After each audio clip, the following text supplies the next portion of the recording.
बिस्मिल्लाहिर्रहमानिर्रहीम। अस्सलाम वालेकुम नाज़रीन, कैसे हैं आप लोग। उम्मीद करता हूँ कि आप लोग खैरियत से होंगे। तंजील सवेर यूट्यूब चैनल पे आप लोगों को खुश आमदीद कहता हूँ। जैसा कि नए पटवारी जानते होंगे कि आजकल हम टैक्स कलेक्ट कर रहे हैं। ये मैंने एक एक्सेल की शीट, वैसे फेक एक्सेल की शीट बनाई है कि अगर आपके पास इस तरह से है मालकान जिसका आपने टैक्स कलेक्ट किया, और उसके बाद दूसरा काम ये होता है कि हमने उनके दाखले बनाने होते हैं। जैसे हमने टैक्स ज़िम्मेदार से वसूल किया और उसके बाद हमने दाखला बना के उसको बैंक में जमा करवाना होता है। तो टैक्स वाले दिनों में इतनी मसरूफियत होती है कि दाखला बनाने का टाइम, बंदा कहता है कि दाखला बनाते वक्त टाइम ना लगे, तो उसके शॉर्टकट तरीका मैंने बनाया है। एक फ़ाइल बनाई है एक्सेल में जिसके ज़रिए आपका चंद ही मिनटों में आपका दाखला बन जाएगा। मिनट भी, 1 मिनट भी हम ज़्यादा देर कह देते हैं। ये मैंने एक शीट बना दी है। अब आपने जाना है ये दाखले वाले पे। ये एक दाखला बना हुआ है। इस दाखले, ये दाखला नंबर, ये पहले बंदे का दाखला है। ये देखिए, मोहम्मद अरशद वल्द मोहम्मद सादक, और यहाँ पे नंबर पहला शो हो रहा है। अगर आपने टैक्स कलेक्ट किया है नंबर 7 का, इस बंदे का आपने टैक्स वसूल किया, तो आपने जस्ट जाके इधर 7 प्रेस करना है। जैसे 7 प्रेस करोगे तो आपको इसका मुकम्मल दाखला बन जाएगा, और दाखले की भी 3 कापियाँ बन जाएंगी। ये देखिए नीचे तक, और जो आज की डेट होगी वो डेट हो जाएगी।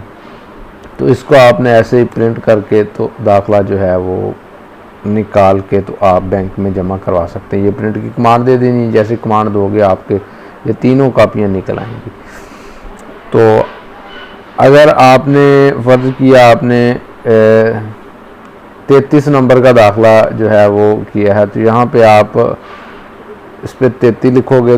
33 लिखने के बाद जैसे ही इंटर करोगे तो 33 वाले बंदे का जो है ना वो आ जाएगा, टैक्स भी आ जाएगा, और उसके बाद टोटल अमाउंट आ जाएगी। नीचे जो है ये लिख के आ जाएगा, टैक्स इन रुपीज़ में लिख के आ जाएगा, और उसके बाद उसका एड्रेस लिख के आ जाएगा, और उसके बाद नाम, सारा कुछ लिख के आ जाएगा। ठीक है, आपने करना क्या है, ये शीट मैं आप लोगों को शेयर कर दूंगा। यहाँ पे आपने एड्रेस दे देना, और यहाँ पे आपने उसका नाम दे देना है। उसके बाद यहाँ पे आपने उसकी जो है जो रकम बनती थी वो लिख देनी है।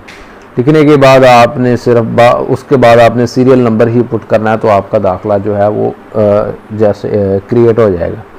अगर यहाँ पे मैंने 38 लोगों के बनाए हैं, 38 लोगों के। अगर आपके ज़्यादा हैं तो आपने तकरीबन यहाँ 30 पे या आके नई जो है ना वो रो इंसर्ट कर लेना। जितनी रो इंसर्ट करोगे उसके बाद उसका सीरियल नंबर दे देना। यहाँ से जैसे सीरियल नंबर दोगे वो सीरियल नंबर उधर शो होने लग जाएगा। तो ये थी आज की वीडियो, जिसमें मैंने आपको बताया कि आप यहाँ पे सिर्फ़ और सिर्फ सीरियल नंबर लिखने से आपका जो दाखला है मुकम्मल बन जाएगा। एक कापी भी नहीं, तीन की तीनों कापियाँ जो हैं वो बन जाएंगी। अगर आपको आज की वीडियो अच्छी लगी है तो आप तंजील सवेर यूट्यूब चैनल को सब्सक्राइब कर दें और बेल आइकन पे क्लिक कर दें, ताकि आपको मज़ीद अच्छी वीडियोज़ देखने को मिलते रहें। ओके, अल्लाह हाफ़िज़। अपनी दुआओं में बहुत सारा याद रखिएगा।